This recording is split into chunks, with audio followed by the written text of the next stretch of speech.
राधे राधे जय श्री कृष्णा। क्या हो अगर एक लापरवाह ड्राइवर नशे में धुत होकर 120 किलोमीटर प्रति आवर की स्पीड से आपकी तरफ बढ़ रहा हो और अगले ही पल आपकी जिंदगी का आखिरी साबित हो। गुजरात के वडोदरा में एक दर्दनाक हादसा हुआ जहां 20 साल के युवक ने शराब के नशे में अपनी कार को स्कूटी सवार लोगों पर चढ़ा दिया। और चौंकने की बात तो ये है कि ये घटना पूरे सीसीटीवी कैमरा में रिकॉर्ड हुआ और ड्राइवर के व्यवहार को देखकर सभी लोग हैरान रह गए।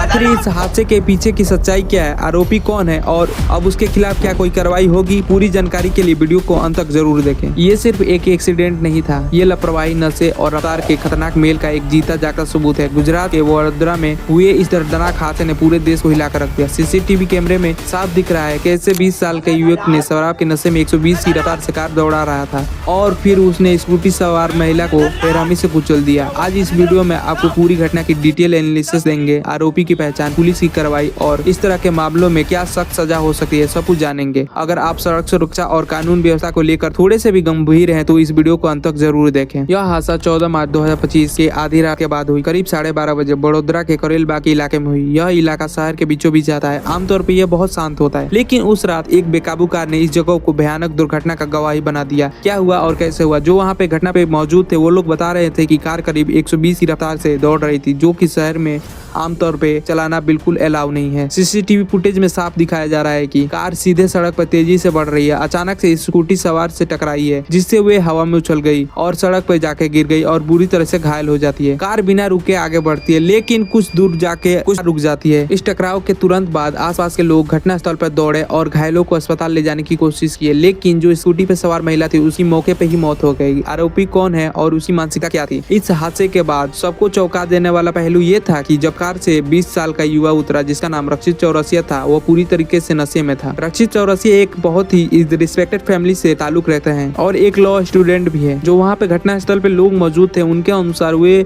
अपने दोस्त के साथ हाईवे एंड पॉप पार्टी से रिटर्न घर जा रहे थे जहाँ उन्होंने जमकर शराब पी थी। सीसीटीवी फुटेज में एक चौंका देने वाली दूसरा दृश्य भी सामने आता है। टकराव के बाद रक्षित चौरसिया कार से बाहर आते हैं और चिल्लाते हैं एक राउंड और फिर बोलते हैं ओम नमः शिवाय का जाप करने लगते हैं। इस व्यवहार से साफ जाहिर होता है कि वे पूरी तरीके से होश में नहीं थे और उनके आसपास जो भी चल रहा था उन्हें कुछ भी अंदाजा नहीं था। घटना के तुरंत बाद पुलिस को सूचना दी गई। मौके पर पहुंची पुलिस ने कार को जब्त कर लिया और रक्षित को अपनी हिरासत में ले लिया। और देखने वाली बात यह भी है कि रक्षित के साथ उनका दोस्त भी था जो सीधे सीधा हाथ खड़ा कर देता है कि मैं नहीं था भाई, जो कार चला रहे थे ये भी है, जो करता धरता है यही है, इसमें मेरा कोई हाथ नहीं है। और जांच के दौरान पता चलता है कि रक्षित का जो ब्लड है उस सैंपल से जब जांच किया जाता है तो पता चलता है कि जो उन्होंने अल्कोहल ली थी वो कानून की सीमा से कई गुना अधिक थी और उन्होंने हाई स्पीड ड्राइविंग के साथ कोई भी ट्रैफिक रूल को फॉलो नहीं किया। हादसा के पहले वो अपने दोस्त के साथ वीडियो बना रहे थे जिसमें उन्होंने शर्त लगाई कि तेज गाड़ी सबसे ज्यादा मैं ही भगाता हूँ। के तुरंत बाद पुलिस ने रक्षित चौरसिया को आईपीसी धारा 304 गैर इरादे से हत्या, धारा 279 लापरवाही से वाहन चलाना और मोटर व्हीकल एक्ट के लिए गिरफ्तार कर लिया। उन्हें तुरंत मेडिकल टेस्ट के लिए भेजा गया जहाँ पे पुष्टि हुई कि उन्होंने शराब पी रखी है। आरोपी के परिवार ने पुलिस में जमानत की गुहार लगाई लेकिन पीड़ित के परिवार ने कार्रवाई करने की कड़ी सजा की मांग की। इस घटना ने समाज और कानून को प्रभावित किया है। यह मामला सिर्फ एक दुर्घटना नहीं बल्कि हमारे समाज में बढ़ रही लापरवाही और गैर जिम्मेदारी का व्यवहार को दर्शाती है। क्या नशे में गाड़ी चलाने वाले लोगों को सख्त सजा नहीं मिलनी चाहिए? क्या भारत के ट्रैफिक कानून को और कड़ी करनी चाहिए? इस केस ने पूरे देश में बहुत छेड़ दिया है। लोग सोशल मीडिया पे #जस्टिस फॉर विक्टिम ट्रेड करवा रहे हैं और आरोपी को कड़ी सजा देने की मांग कर रहे हैं। पुलिस अधिकारियों के अनुसार से आरोपी पूरी तरह से नशे में था और इस बात को उसे बिल्कुल भी एहसास नहीं था कि उसने किसी की जान ले ली है।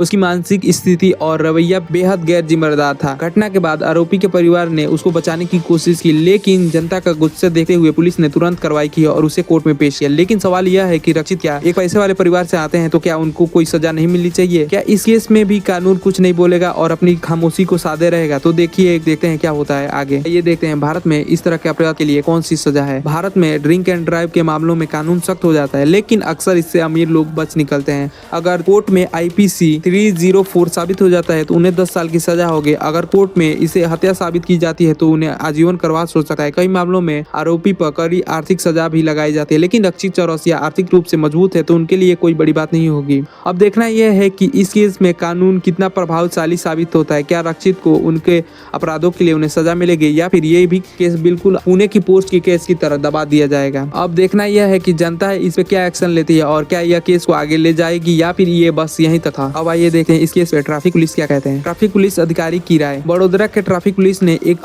अपनी राय दी है कि नशे में गाड़ी चलाने की मामला लगातार बढ़ती जा रही है। कई युवा तो इसे एडवेंचर समझ रहे हैं, लेकिन उन्हें ये नहीं समझ में आ रहा है कि ये एक बहुत बड़ा अपराध है। इस केस में अगर कानून सख्त नहीं हुआ तो यह गलत मिसाल साबित होगा। पुलिस का भी यही कहना है कि अब समय आ गया है कि अपनी जो ट्रैफिक नियम है उसे बदले और सख्त बनाया जाए। Criminal lawyer advocate Ajay Singh के अनुसार अगर रक्षित और इसे को सही तरीके से सजा मिली तो भविष्य में आने वाले लोग कभी भी ऐसी गलती नहीं करेंगे। उनके लिए यह चेतावनी बनकर रह जाएगी। लेकिन भारत के अमीर परिवार के बच्चे अक्सर इससे जमानत पे निकल जाते हैं या फिर उन्हें छोटी मोटी सजा होती है। वकील का कहना है कि अगर यह केस कमजोर पड़ता है तो आरोपी सिर्फ 2 से 3 साल की सजा काट के बाहर आ सकता है और वह जल्द ही बाहर आएगा। के हिसाब से ऐसे मामलों में क्या सख्त कार्रवाई करनी चाहिए, कमेंट में बताएं। अगर आपको वीडियो जानकारी पूर्ण लगी तो इसे शेयर करें अपने दोस्तों के साथ और वीडियो को लाइक करें। आप सड़क सुरक्षा को लेकर आप भी थोड़ा सा केयरफुल हो जाएं, क्योंकि अगर आप सही है पर आगे वाला व्यक्ति गलत है तो भी आपकी जान जा सकती है और सामने वाला के भी, अगर आप गलत है सामने वाला सही है तो भी दोनों की जान जा सकती है। इसीलिए समझदारी इसी बात में है कि पहले अपने में समझदारी रखें फिर सामने वाले पे भरोसा करें। तब तक के लिए राधे राधे, जय श्री कृष्ण।